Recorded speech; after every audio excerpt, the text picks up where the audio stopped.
Muy buenas tardes, doctora. Mi nombre es Carlos Zurita y yo voy a hablarles acerca de las medidas cautelares sobre los bienes. Las modalidades nos expresan que son cuatro, que son la del secuestro, la incautación, la retención y la prohibición de enajenar. Una vez que son ordenadas este tipo de medidas, los mismos deberán ser obligatoriamente y en forma gratuita que se inscriban en los registros que corresponden a cada uno de los entidades. El artículo 550 nos habla también acerca de las que existen las medidas cautelares para las personas jurídicas, en las cuales existen tres tipos de medidas cautelares, que son la clausura provisional de locales o los establecimientos. También va lo que es la suspensión temporal de actividades de la persona jurídica y tres, la intervención que existe por parte del ente público del control competente. Hablamos también que existe de las órdenes especiales, estas órdenes especiales son solicitadas por el fiscal, que la o el juzgador adoptan esas medidas destinadas a que consisten en inmovilizar los bienes, fondos y demás activos de propiedad o vinculados que se encuentren en este caso bajo el control directo o indirecto de las personas naturales o jurídicas, y se resolverán las mismas en una audiencia oral, pública y contradictoria como lo establece el propio COGEP. En un plazo de 24 horas. También se habla de las órdenes especiales en los delitos del terrorismo y su financiación. En este tipo de delitos podemos decir que el terrorismo y la financiación, el fiscal es la persona que solicita al juzgador se disponga del establecimiento de las medidas cautelares en el caso de las personas naturales o jurídicas, las mismas que son identificadas como terroristas individuales, en grupo o organizaciones terroristas o de personas que actúan en nombre de ellos o bajo su dirección. También se habla acerca del cumplimiento que existe para esta disposición, sin perjuicio de que se remonte a otras autoridades. El Ministerio Rector de la Política Exterior enviará la lista de personas designadas por las unidades al o a los fiscales y a las organizaciones vinculadas a la lucha contra el lavado de activos, terrorismo y la financiación. También nos referimos a lo que son la vigencia de las medidas cautelares que se dictan en contra de estos delitos, como lo mencioné anteriormente, del terrorismo y la financiación.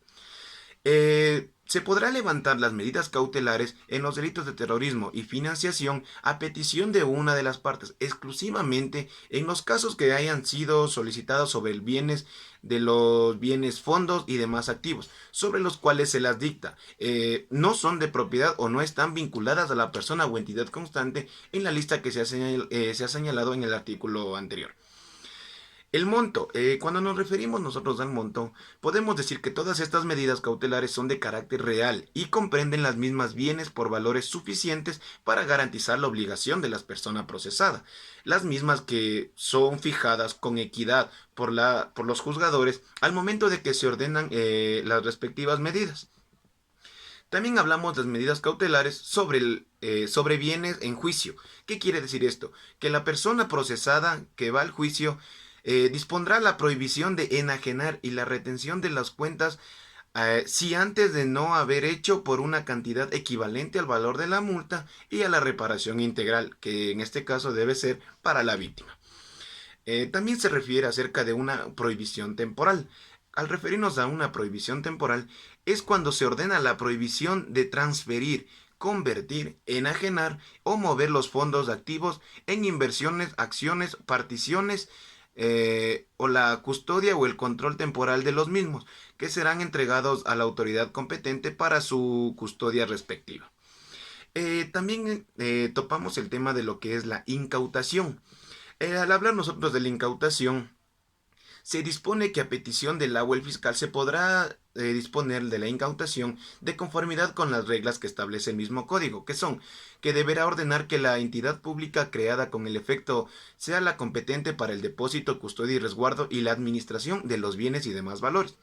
Otro punto también es que la administración cubrirá los costos de conservación y producción, siempre y cuando se vele el usufructo de los bienes y si es el caso, el saldo restante será devuelto a la persona que obviamente adquiere ese bien. También se habla que acerca de la administración, previo al avalúo pericial, se podrá vender en una subasta pública los bienes de la persona procesada, antes de que se dicte la sentencia definitiva.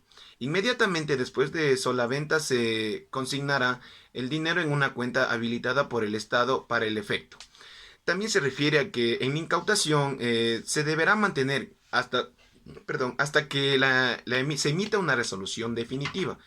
Entonces esto no quiere decir que los bienes no van a ser ni vendidos, no van a ser entregados a ningún otro hasta que exista una resolución definitiva. Se da también en el caso de que una persona se le ratifica como su inocencia, se le devolverán los bienes que estén bajo la administración temporal. Una vez dictada la sentencia condenatoria en el caso de las infracciones de lavados de activos, terrorismo y el financiamiento, trata de personas, al tráfico de migrantes y delitos relacionados con sustancias catalogadas a fiscalización, todos los bienes de fondos, activos y productos van a ser transferidos directamente a la propiedad del Estado y podrán ser vendidos si es que llegara el caso de que sea necesario esto. Ahora bien, hablamos también acerca de las medidas de protección. Las medidas de protección nos mencionan en el artículo 558 que son es la prohibición a la persona procesada de concurrir a determinados lugares o reuniones. La prohibición a la persona, en este caso procesada, de acercarse a la víctima, testigos y a determinadas personas en cualquier lugar donde se encuentren.